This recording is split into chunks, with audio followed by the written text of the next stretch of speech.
Hi, Ricardo. First of all, congratulations on an amazing fight. It was a great one. I'd just like to hear your thoughts on how it went and how you felt out there. I felt a little off, but big props to my opponent. He really brought the fight to me, which is something I didn't really expect. I didn't know if he was going to have kind of, some nervous jitters, especially taking the fight on short notice. He took a big step up in competition, but he performed really well, and it was fun, man. It was a fun fight. We were sitting there belting each other, and it turned out to be a good time. A lot better than the last fight that I had lined up would have been. Yeah, you look like you're having fun out there. You guys are kind of going back and forth in the cage. And, Yeah. He hit you with a knee early on, and you sort of looked out of it. How hard were you hit? How bad were you hurt? It rocked me a little bit, but I was able to tell where I was. I was able to tell where he was, and I just knew that I just had to block a little bit, move out of the way. But he did well. He timed it well, and it hit me right on the button. Obviously, the big story is you said in your post-fight interview that you're considering retirement. You want to speak to your family first. I mean, you've had like about 30 minutes since the fight. Haven't spoken to them yet, no. But since my fight with Jason Knight, which was a few years back, I've kind of been contemplating I remember before that fight, I told my wife, I was like, if I have a good performance in this fight, and I might just call it a career. But the thing with this sport is you have a good performance and you have a win, and then you want another one, and then it becomes like an addiction, and you just keep chasing those victories. And obviously over this last year, I've had a lot of ups and downs. My last fight, I suffered the worst injury that I've had to date, fracturing my jaw in 2 places, had to have surgery. So just a lot of ups and downs in the last kind of year or two with my career. And I think that could be attributed to me kind of wrestling with the idea of hanging up the gloves. But I don't know, man. I'm thinking like this now, and I could wake up tomorrow and be, want to call Sean Shelby on the phone and see what he's got next to me. But we'll see what happens. Yeah, I was going to ask. So when you have a fight like that, which is a great fight, does that help or hurt your chances at retiring? Right, because he's a newcomer. You just sort of expect to walk through that guy, and you had a big back and forth war, but you won, and it was a great fight, and it would be a great way to go out. So does that hurt or help you? Well, I never really expect to walk through anyone, whether they're a newcomer or not, and people who've been in the cage know that, right? This is a fight, and anything can happen. So I give respect to all my opponents, and I know that I'm a man, and I can get beaten on any night just like anybody can. So just because he was a newcomer doesn't mean it was going to be an easy fight. He's a tough dude. He brought the fight tonight, and he deserves that respect. But to put it back into perspective, does a great back and forth fight, like a really fan-friendly fight, does that sway you one way or the other? Or is it just a result that you focus on? It's just kind of a result. If it's the last one, it's a nice one to be known for, just like being in a dog fight and leaving it all in the cage. Kind of cliche, but that's what happened. Do you have a time limit in your mind of when you want to make a decision, or are you just going to go home, relax, and just sort of let the decision come to you? I'm going to go home and relax. I haven't seen my family in 3 weeks, so I want to get home to my kids and just relax. Cool, man. Congrats on the fight. Thank you. Ricardo, right here. Jim Grieshaber, I just want to ask you about your motivation. You've had a lot of fights, and a lot of fighters get to this point where I want to stop, I don't want to stop. You catch some motivation, you change your mind, and I mean, just the finality of it all. Can you talk about what that's like? Because once you stop, you reach a certain point, you can't go back, and I know that weighs on your mind too. Yeah. Luckily, I have things in place that will keep me occupied and keep me happy. I opened up a gym. Actually, one of my corners is a partner with me in the gym, UFC gym. We bought a franchise, so teaching and coaching is something that I've really fallen in love with since we've opened. So I think just kind of helping out the next generation of fighters, and not even fighters, right? Our gym is more for just the person who wants to go in and work out and feel better about themselves and reach their fitness goals. That's like 95% of our members, and it's something that I'm very passionate about. So having stuff like that in place when you retire helps. If I'm just sitting around not doing anything, then of course I'm going to want to get back in the cage. Yeah, and continuing to give back to a sport that's given so much to you. How much of that itch does it scratch, though, when you're coaching, when you're still involved on that level, as opposed to fighting, and how much can you get that you take from the sport by coaching as opposed to fighting? It scratches a different itch. You know, there's nothing like fighting and pulling off a win in front of a stadium full of people or the Apex Center here. There's no. This was a weird fight, man.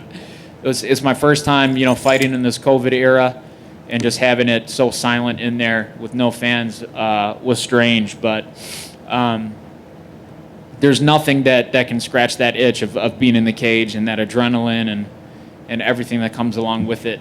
But I find other things that can be almost as good, and helping others and just spending more time with my family will definitely fill that void. Just one more for me. What would you want, if this were your last fight, what would you want your legacy to be? What would you want the fans to say about you and your career? Just that I always left it in the cage, you know. Just like in this fight, it was a back and forth fight, but just never stopping. And kind of as fights progress on, I just kind of get, you know, meaner, and the dog comes out of me a little more. So that's probably due to me being the youngest of 6 boys and just getting beaten up to a point where I just started fighting back. But I don't know. Just I want to be remembered for somebody that always gave it their all. You know, I never went in there and bullshitted. I never went in there and disrespected people. I just went in to perform. Thank you, man. Appreciate it. Ricardo, en español, aquí. Dime. ¿Cómo estás? Bien. Felicidades por tu victoria. Gracias. ¿Y qué debería pasar para que Ricardo Lamas no cuelgue los guantes? Yo no sé. Para mí, yo entreno en Miami, yo vivo en Chicago, yo entreno en Miami, yo dejo mi familia por semanas, por un mes, y estoy harto de hacer eso y no quiero hacer eso más. Yo quiero pasar tiempo con mi familia, pero yo no sé. Ahora mismo yo no sé lo que estoy sintiendo. Yo no sé si voy a retirar del deporte, pero voy a hablar con mi familia primero y mi equipo y vamos a decidir juntos. Háblame un poquito del mensaje que lanzaste para todos los cubanos. Háblame un poquito de por qué ese sentimiento te embarga. Gracias. Porque toda mi vida mi padre siempre me ha dicho de la historia de Cuba y de lo que pasó, de lo que pasó con él y con sus amigos en Cuba. Mi padre apenas se escapó con su vida del régimen y tenía amigos que no tenían la misma suerte. Un amigo de él fue fusilado por el gobierno cuando mi padre se escapó. Yo tuve tíos que fueron encarcelados en Cuba por 10 años. Y no, solo es algo importante para mi familia. Es algún día queremos ver a una Cuba libre. Ricardo, in the post-fight interview, you mentioned the struggles that the people of Cuba are having with the government. Yeah. Do you still have family there, and how personal is this to you? It's very personal. I just actually answered the question in Spanish, but pretty much my whole life growing up, my father was very involved in the underground against Fidel in Cuba, to the point where he barely escaped with his life from Cuba. And, you know, he had friends who weren't as fortunate. His second in command, when he left, my father was the president of his little underground group that would, you know, kind of protest against the government, speak out against the government. My father left in 21 days. His group was infiltrated by the government. His second in command, who was one of his best friends, took his place. And within 21 days, he was captured, judged, and sent to the firing squad. So that would have been my father if he would have stayed. So it hits home hard with us, and just something that's important to our family, something that I was raised with. How did he escape? He took refuge in the Brazilian embassy in Cuba, and he had to stay there for a while, and then was able to come to the United States, where he met up with one of his brothers who was living in Chicago at the time. And at the time, my uncle was a political prisoner in Cuba. He was a political prisoner for about 10 years. My father had an uncle who was a political prisoner for over 20 years. Did they both get out? Yes, they were both able to get out. Yeah. My uncle got out somehow back then they had to bring my father's mother to the U.S. and then she was able to ask for his release because she was here. So he was able to get out that way. What these stories that you hear from your father and your family on this? What does that instill in you and in the freedoms that you have that here? That dogfight in me. You know, my dad. He's. Sorry, I get emotional when I talk about it, but he's the bravest person that I know.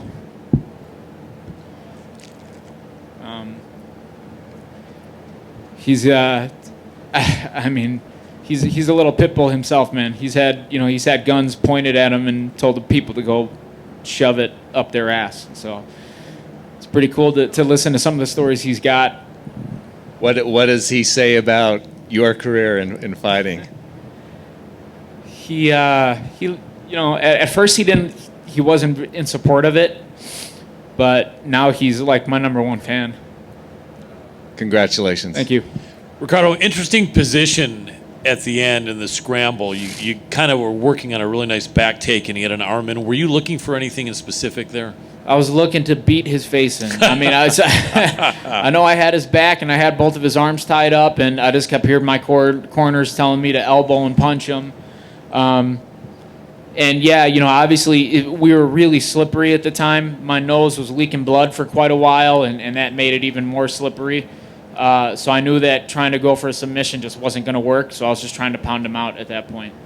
How did you feel about A, fighting with no crowd, and B, kind of maybe not having quite a full camp, which is, I guess, common nowadays, but how did those things affect your performance and what you were critical about? I'm just glad that the fight went through. There was a point there, we were like a week out from the fight, and then I found out that Ryan Hall had pulled out, and Sean Shelby did a great job and found me another opponent, so I'm really happy that Algio stepped up to take it, and it was just a really great fight that he brought. I hope everybody else enjoyed it. Definitely. Last question for me.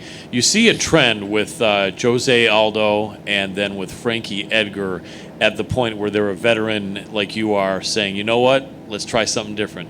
Is that any possibility to you? Any thoughts of bantamweight? No, for me, I don't think that's a possibility, man. Have you seen these guns? That's true. You don't have any extra body fat to lose. No, 145, I have to be extremely disciplined to make that weight. 135 would just be risking my health. So, I love this sport, but I don't want to risk any future years with my kids, where they'd have to change my diaper or something like that. Agreed 100%. Congratulations. Thank you. Just one for me to kind of bring it all together. As you now are in front of us talking about retirement, I'm sure it's making it more real in your head a little bit. So as you look back and you think about your career, are you happy with your career? Yeah. I barely had any fights when I signed in the WEC, when I signed with Zuffa. I grew up in the biggest organization that the sport has to offer. I fought for a world title. I fought in front of my home crowd. I won in front of my home crowd. I fought in Mexico, which was, I was able to meet family that I probably wouldn't have met had it not been for the UFC and having fought there. So, my career is just full of memories that I could look back on for the rest of my life. That's awesome. And one final one, not saying that you are retiring, but if this was the last one, is there any fight out there that at some point in your career you're like, I really wish that one would have happened? Maybe a few rematches here and there. Obviously, another crack at the title. I feel like when I fought Aldo, I just didn't perform well. Wasn't really on that night. Was being too tentative. So if I can go back and redo that title fight, I think anybody would want to do that. Hey, just one quick one for me, Ricardo. Yeah. A decision to retire, will it be completely just individual, regardless of any circumstances, or will it kind of be dependent on what kind of fight the UFC would offer you after this too? Does that make a difference? Listen, if the UFC wants to offer me an awesome fight and offer me a shitload of more money, then here to make money. But, I don't know. We'll see what happens. One more follow-up. You had said earlier that this fight played out a little better than what you may have gotten from the fight that you were expecting. Were you not excited to face Ryan Hall?